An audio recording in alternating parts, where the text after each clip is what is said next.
Good morning, everyone. Mayor John Cooper will begin today's Metro COVID-19 press briefing, followed by Dr. Alex Jahangir, Chair of the Metro Board of Health and the Metro Coronavirus Task Force. Also speaking today are Dr. James Hildreth, President and CEO of Meharry Medical College, and Dr. Cynthia Groom, Executive Director of the Metropolitan Action Commission. We're joined this morning by Director Chief William Swan of the Office of Emergency Management and Nashville Fire Department, and Dr. Michael Caldwell, Director of Public Health, who are here to help you answer your questions. We'll now begin with Mayor John Cooper. Good morning, Nashville. As we reported on Tuesday, Nashville's hopeful trend in slowing the spread of the coronavirus continues.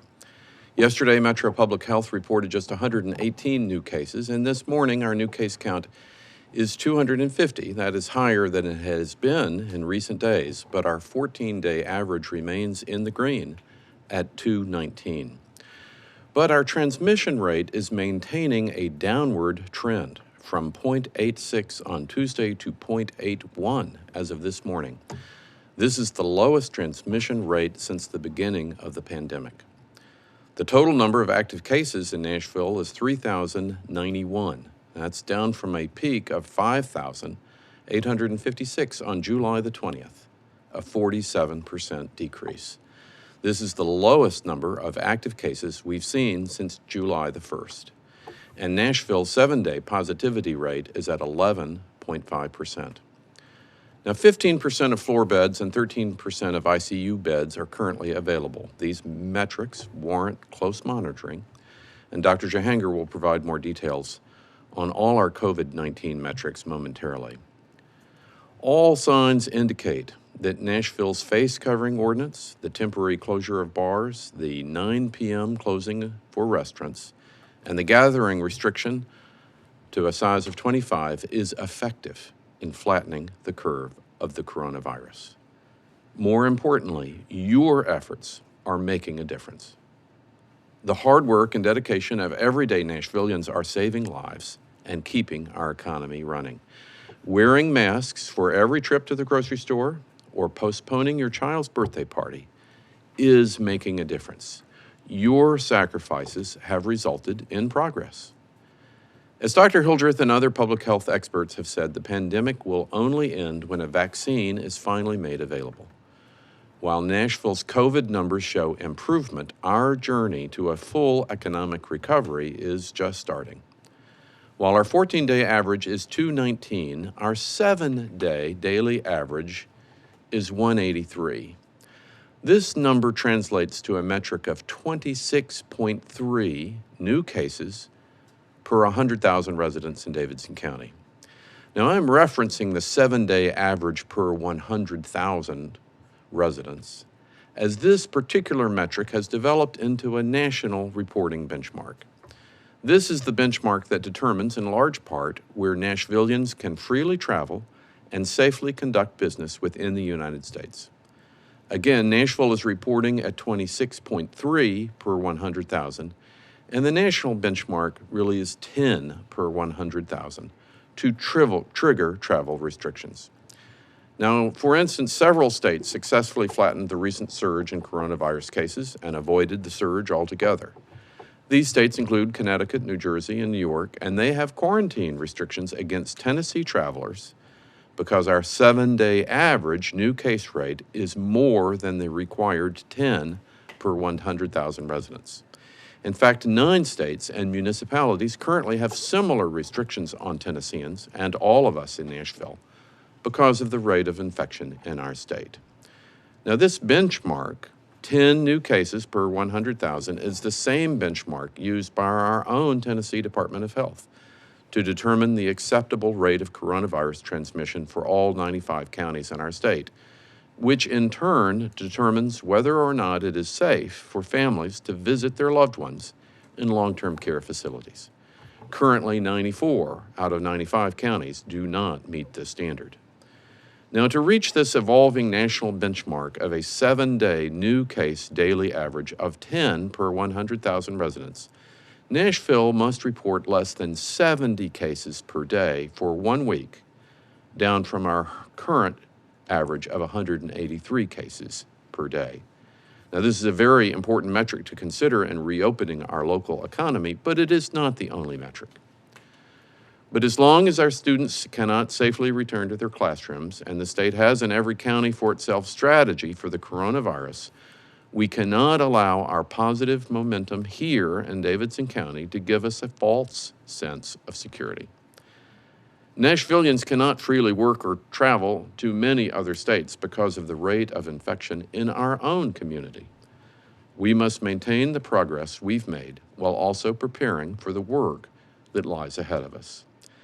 Since the beginning of our modified Phase 2, many of you have received a coronavirus test.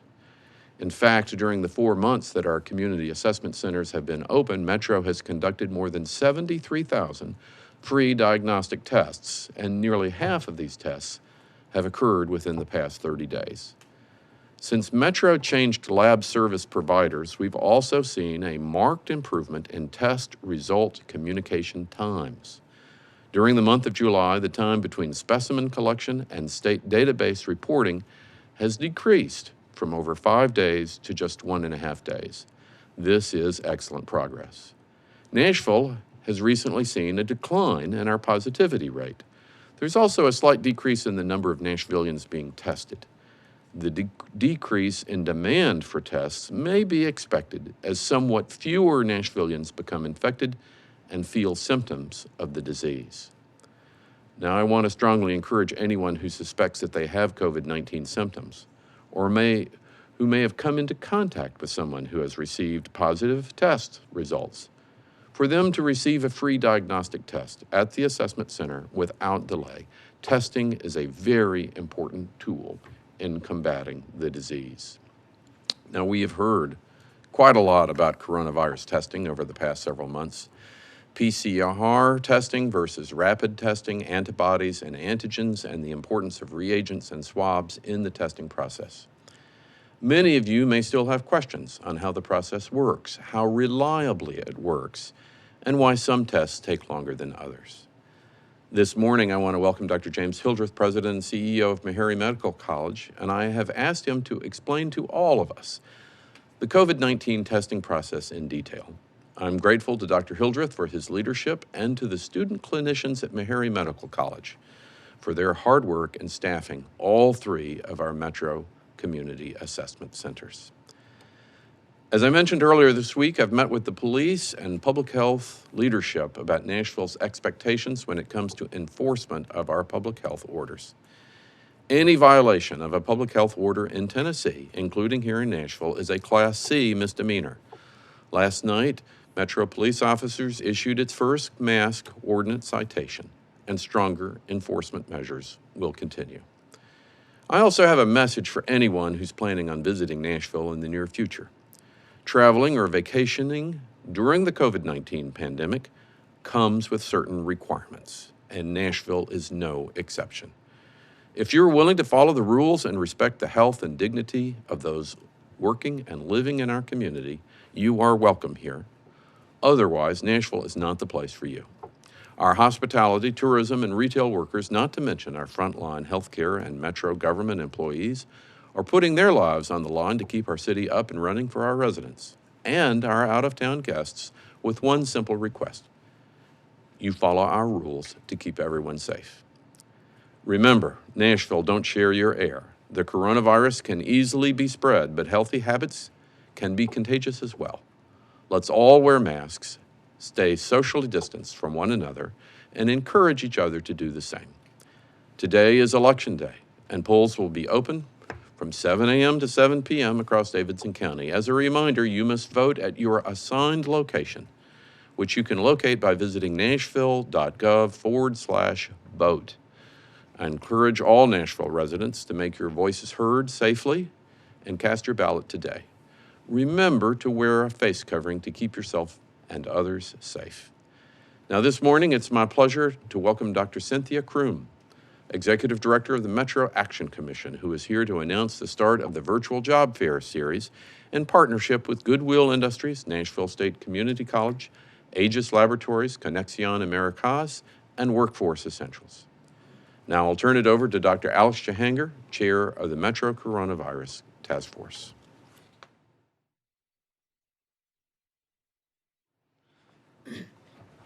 Thank you, Mayor Cooper, and good morning, Nashville. We have added 2 more metrics to the status update on our website, covid19.nashville.gov. The 7-day moving daily average per 100,000 residents, and the 7-day positivity rate.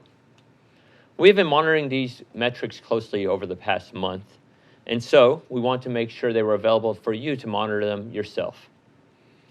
The number of new cases per 100,000 residents shows how we are doing compared to other counties in other states. 10 or less new cases per 100,000 is our goal, and it shows that this virus has slowed its spread in our community. It's also the number at which you can go visit your grandmother or grandfather or other loved one in the nursing homes. Between 10 and 25 new cases shows its spread is slowing, but not as much as we would like it to be. This morning, we are at 26.3 cases per 100,000. This is much better than we were in the past. A little over 2 weeks ago, we were at 65 per 100,000. However, we still got a bit to go until we hit the number 10 goal. The 7-day positive rate shows that the percent of cases that are positive that were taken over the week prior. When we started tracking this in March, the goal was 10% positive rate or lower because this showed that we had adequate testing in our community and that the spread was stable within our community. Since then, we have tested over 177,000 people in Davidson County. As more and more people are getting tested, going to a 7-day range is a much more accurate way to look at this metric, allowing us to see ebbs and flows in this number. This morning, our 7-day positive rate is 11.5%. To put this in perspective, the week of July 5th, our number was 16.7%. So this is improving. However, we are still not at the 10% goal. These 2 metrics have been added to the roadmap for reopening Nashville status update. You can find an update looking at our website, covid19.nashville.gov. Now some more information. Since our last update on Tuesday, 5 more people have died as a result of confirmed COVID-19. That makes 195 Nashvillians who have been confirmed to have died from this virus. Our mortality rate is at 0.8%. The doubling rate for the virus continues to improve. This morning, it is at 65 days. Last week, it was at 42 days. As a reminder, this is the amount of time it takes for the number of cases to double in our city. The life cycle of the virus is around 14 days, so anything that is above this mark is good, and the higher the number, the better. There are about 190 people currently in Nashville hospitals with COVID-19. While the hospital capacity does fluctuate, the number of people hospitalized for the virus has been steady over the past couple of weeks.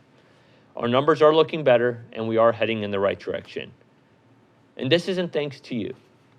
You have responded and are helping us get this improvement. You truly are your own best advocate for health, so you have to do it. Politely ask others to wear masks.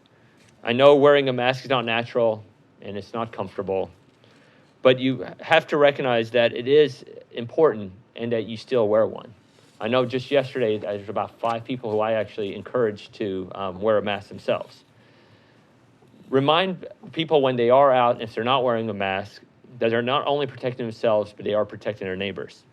If we can get 8 out of 10 Nashvillians to wear a mask, we will continue to lower the number of cases in our city.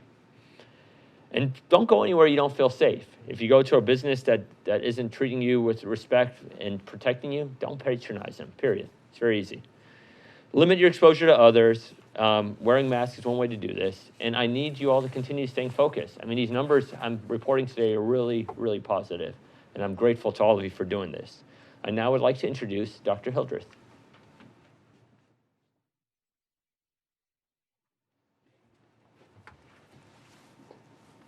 Good morning, Nashville. Today I've been asked to explain to you how COVID-19 testing works. And so the object of all these tests is to determine whether or not the SARS-CoV-2 virus, the cause of COVID-19, is currently in your system or has been in your system. And there are 3 things that can be measured to answer this question. The first is the nucleic acid or genetic material of the virus, called ribonucleic acid or RNA. The second is an antibody that has been produced against the virus. And the third thing that can be measured is part of the virus itself, proteins that are known as antigens. So when we talk about antigens, we're talking about viral proteins. So typically, an RNA test or nucleic acid test is performed on a secretion taken from the back of the nose or the nasopharynx. The antigen test and antibody tests are performed on small droplets of blood. That's what the finger prick is for, to get a small sample of blood to do this. The PCR test takes several hours, a couple of hours to 4 hours to perform when you get to the laboratory. I'll talk about that in a minute.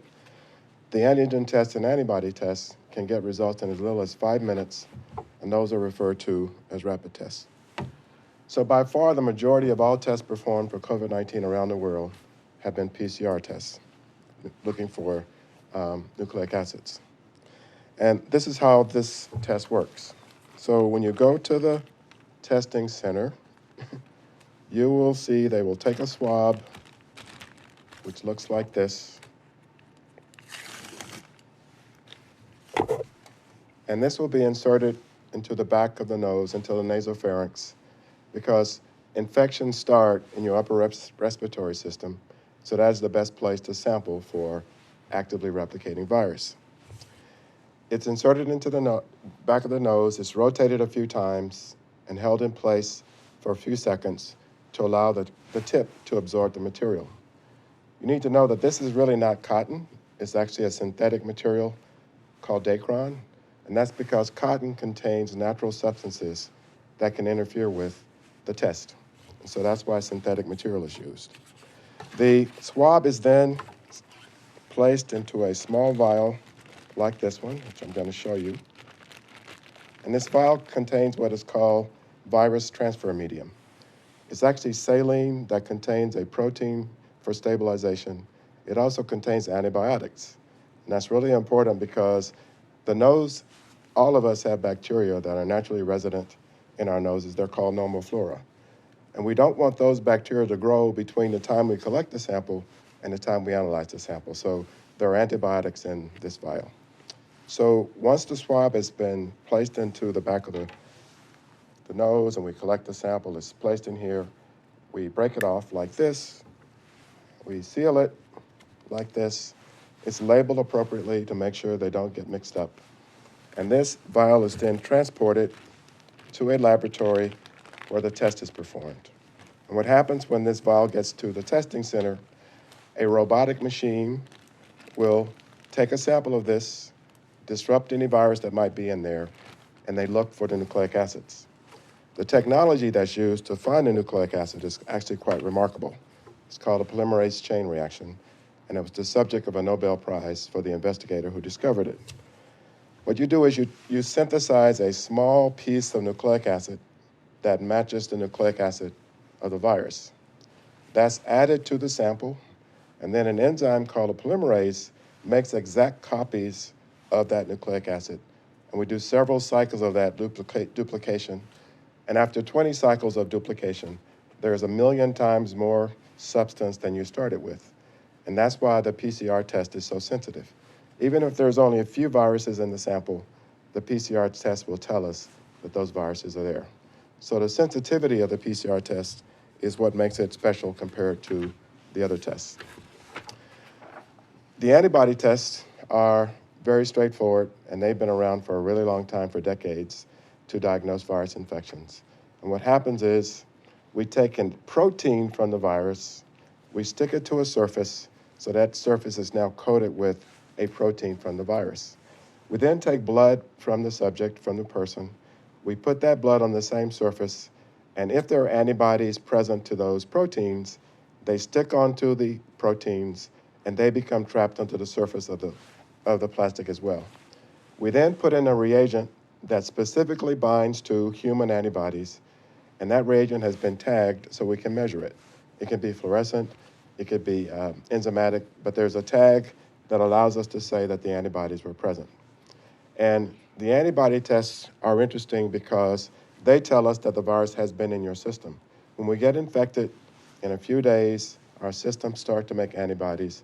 It takes some time for those antibodies to accumulate in the blood. So Antibody tests are not reliable to diagnose an infection, but they're very reliable in telling us that an infection has occurred in the past. Antigen tests are like the antibody tests, except we're flipping the trapping. The antibody test, we use an antigen to trap the antibody.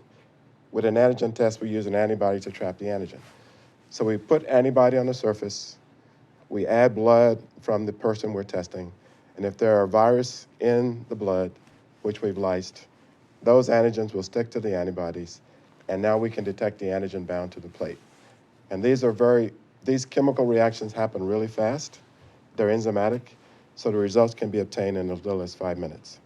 So antigen tests would be transformative in our fight against the pandemic, because that would mean that at the point of care or at your job or in the school, on the athletic field, wherever you might choose, within 5 minutes, you would know whether or not that person is positive. And being able to eliminate positivity in a few minutes would allow a lot of normal functions to go on as they have been.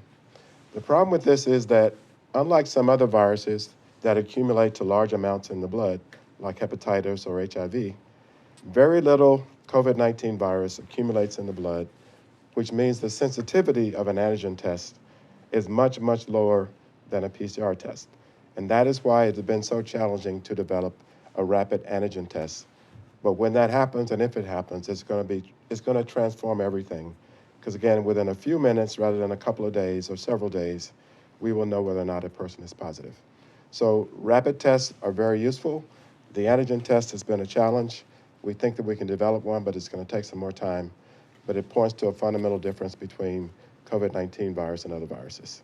So the mainstay of testing is PCR, and that's because it is extremely sensitive, but also extremely specific.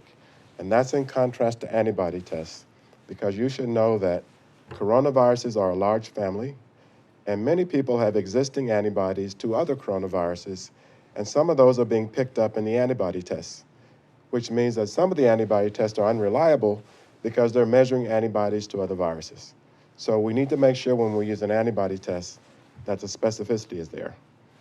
So the gold standard is PCR, and the reason is because it is so very sensitive and exquisitely specific for COVID-19, and that is why millions of these tests have been done around the world in the fight against COVID-19. So I hope that helps you understand what the testing is about. And with that, I'm happy to introduce Dr. Cynthia Groom, the Executive Director of the Action Commission.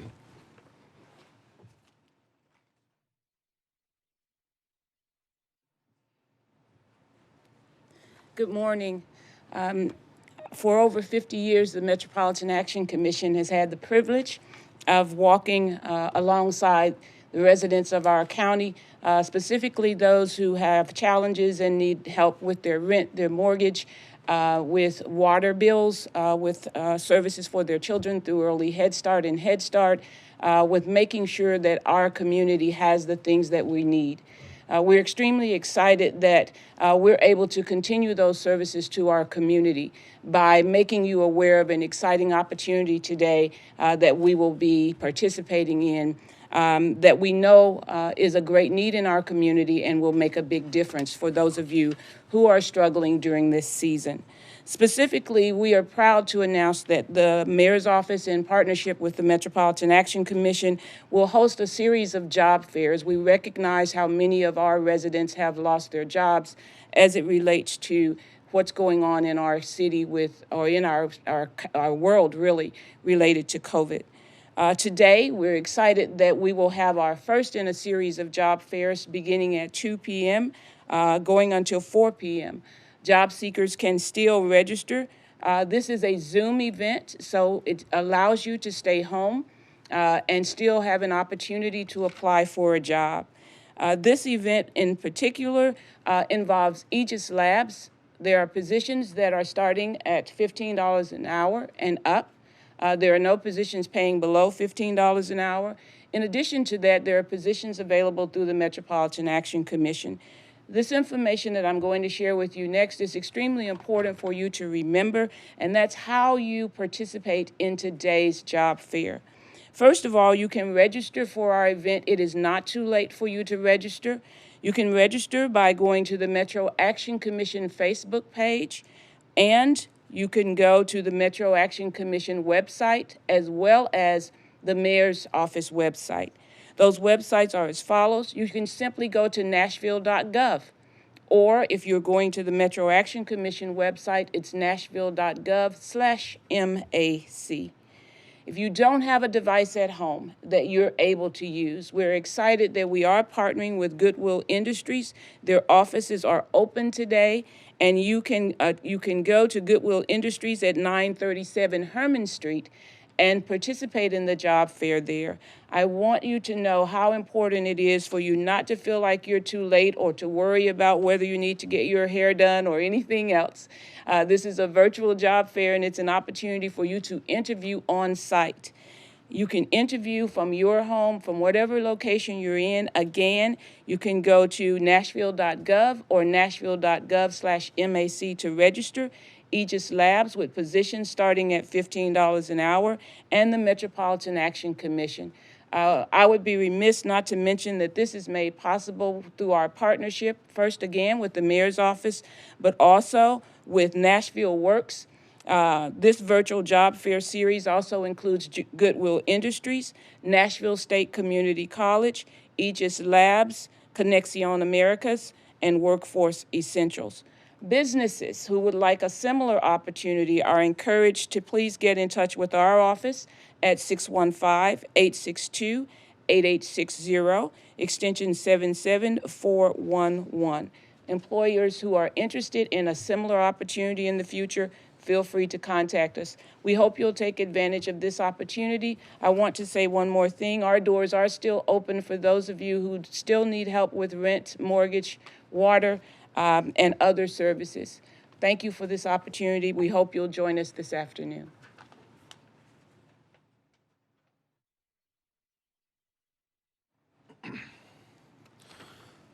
Thank you, Dr. Groom. One point of clarification, current public health orders require all restaurants in Davidson County to close at 10 p.m. and not 9 p.m. We'll now begin taking media questions. Let's start with Julia Palazzo at WKRN. Julia? Good morning. Thank you. A few questions. Excuse me. So I saw a post on social media, a club, I believe the name was Vibes Bar and Lounge. They have a huge opening plan for tonight. But just to kind of tie that to a more general sense, any parties that might pop up on social media for the future, is the health department, is police monitoring social media for any future events, just in light of what happened last weekend, and how you're preparing to monitor those? I also want to know if there will be a special contact tracing investigation into the Fashion House party. And looking for clarification on the citations for the mask mandate. I know it was mentioned it's a Class C misdemeanor, but is the fine still $50? Has it increased? And just other areas that police will be patrolling aside from Lower Broadway. Thank you. Thank you, Julia. Dr. Caldwell?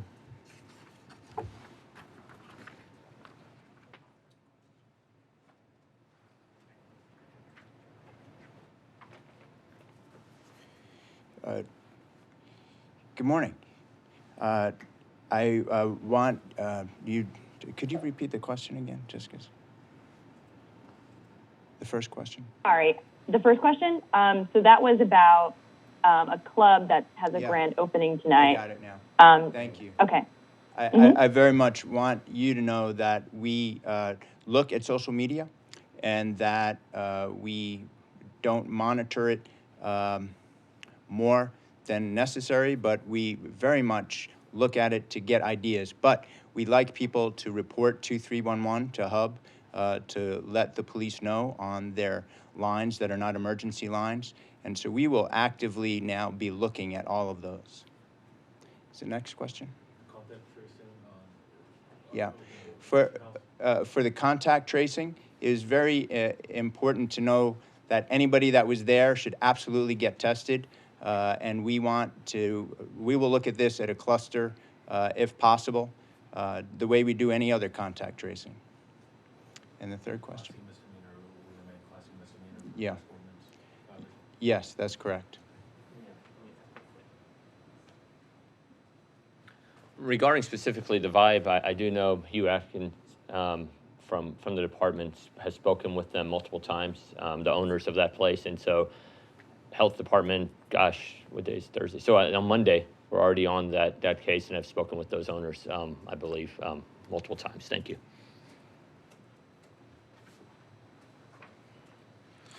Ian Jung at the Tennessean, you're on the air. Good morning. How can the city be so confident in these recent improved numbers if our raw testing numbers have declined so much? With fewer test results coming back in the past week or two, are fewer people getting tested, or might there be a backlog of results? If it's less testing, can you share any insight on why that is, and if the city should be concerned that fewer people are getting tested? Thank you. Dr. Jungier. So it's a great question. I would say if our test positivity rate was going higher, I would be more concerned. Okay, I think fewer people are perhaps getting tested because fewer people feel that they need to be tested. I still encourage anyone that wants to be tested to, of course, go to our community assessment centers, open 7 days a week at all 3 sites, 7 a.m. to 1 p.m. And if they're symptomatic, of course, go to either come to a hospital or somewhere else. But to your question, if our test positivity rate was going up, that would show there's a higher number of people getting tested that are positive, and so that it's a numerator-denominator game. So I'm not as worried, but I do still want people to get tested. And I, and to our knowledge, the backlog actually has gone down. We've got a report from the state that the turnaround time is now about a third where it was a few weeks ago and about a half where it was last week. So I don't think it's a backlog issue per se, but thank you.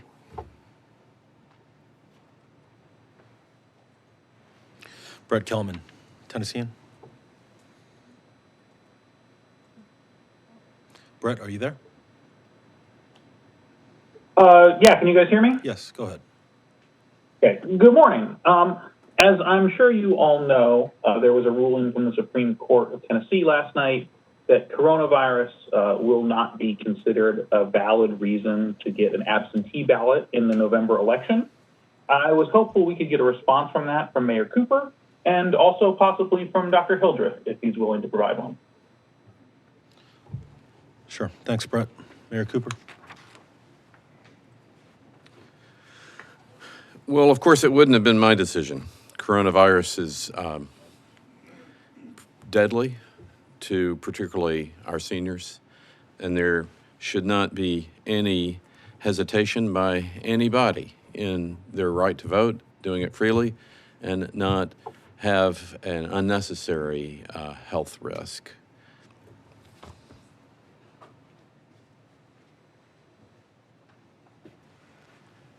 Well, this is fairly straightforward for me. I disagree with the decision totally because we know the virus will still be around.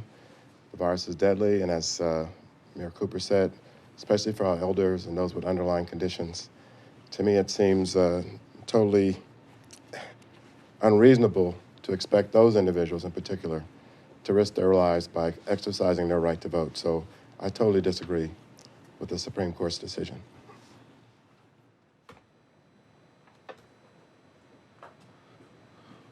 Samantha Max at WPLN. Hi. Samantha? Samantha, are you there? Can you hear me? Yes, go ahead. We'll move on to Nayeli Alamia at 96.7 FM. Hi, good morning. Thank you for taking my question. My question is more about MNPS schools. Parents are concerned with the system. The grade, school, and email of each student can be seen by anyone in the system. Students are able to chat with other students while they're in the virtual class. And another thing is if other students are aware of another student's birthday, they're able to access their profile and obtain personal information of the students. What would be Mayor Cooper's address to this, and how can parents protect their privacy from others? Thank you. No, this seems like a question for MNPS. I mean, you're asking about questions with the a network security issue that MNPS has in place for their students. So I'm going to refer your question to Metro Nashville Public Schools. Our last question is from Kathleen Suri at Fox 17.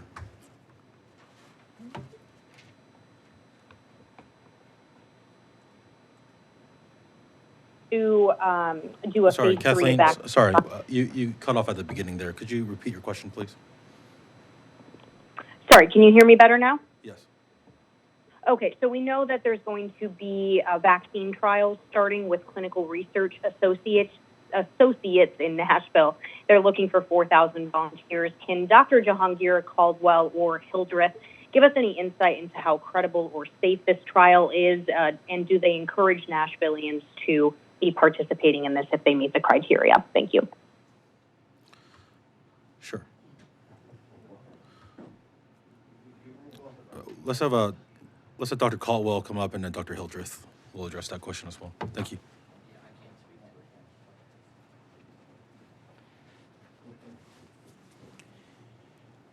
We're really excited that there are going to be opportunities for people in Nashville to participate in these clinical research trials. Clinical research trials are so important for us to be able to determine the safety and efficacy of new medicines. And we really need a COVID vaccine as soon as possible. But we want to do it right. So we're glad that Vanderbilt is participating in a vaccine trial. We're glad that Clinical Research Associates is participating in a vaccine trial. And each one of these, there'll be more than one type of vaccine being tested. Each one, anyone who volunteers needs to be able to look carefully at the risks and benefits of their participation. And they will be fully informed of what those risks are. Now, this is research, so yes, there are risks. But the good news is that the studies that are being done in Nashville are phase 3 studies. That means they've already gone through phase 1 and phase 2. That means they've been tested on numbers of hundreds of people to get some general understanding of what the safety as well as the immunogenicity is of these vaccines. So now we enter phase 3, where we're testing it on multiples of thousands of people, tens of thousands of people. And these studies will be going on throughout the country. And the reason that Nashville has been chosen is because of our high number of cases. Because when you look to test a vaccine and to see if it works, you want to be able to test it in a place where there's a lot of disease. So we're really very excited to offer these opportunities to Nashvillians at a number of different locations, but it's up to every individual person to be fully informed and to understand what they're signing up for. But we're really hopeful. And Dr. Hildreth will also provide some comments.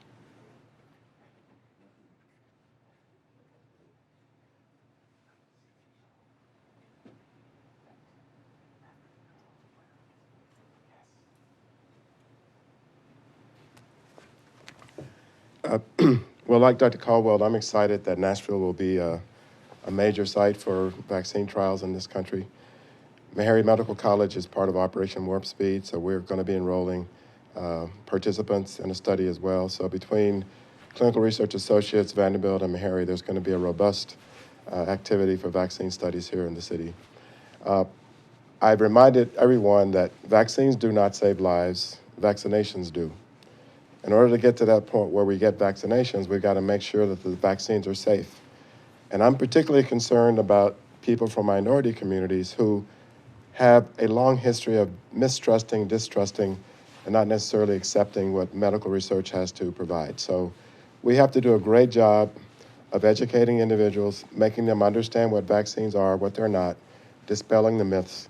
So it's going to be really important for us to have ambassadors who've been through the vaccine process who can help us convince others to participate. So I'm really excited about it, but I'm particularly excited to have the opportunity to have minorities enrolled in the vaccine studies, because again, vaccines do not save lives, vaccinations do, and we got to make sure everyone who needs the vaccine gets vaccinated.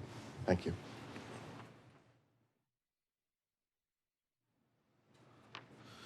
Let's go back to Samantha Max at WPLN. Samantha, can you hear us?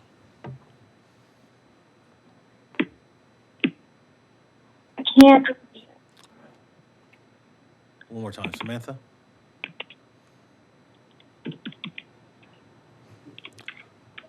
Let's mute.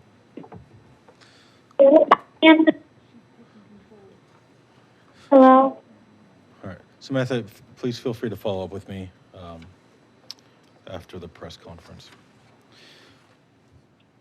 Those are all the questions we have this morning.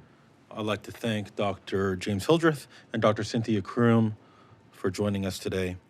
The next scheduled Metro COVID-19 press briefing will air on Tuesday, August 11th at 9:30 a.m. Thank you for joining us.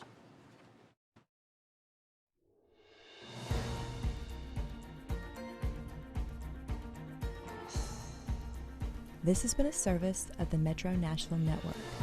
If you would like to see this presentation again, or for more information about this and other programs, visit nashville.gov.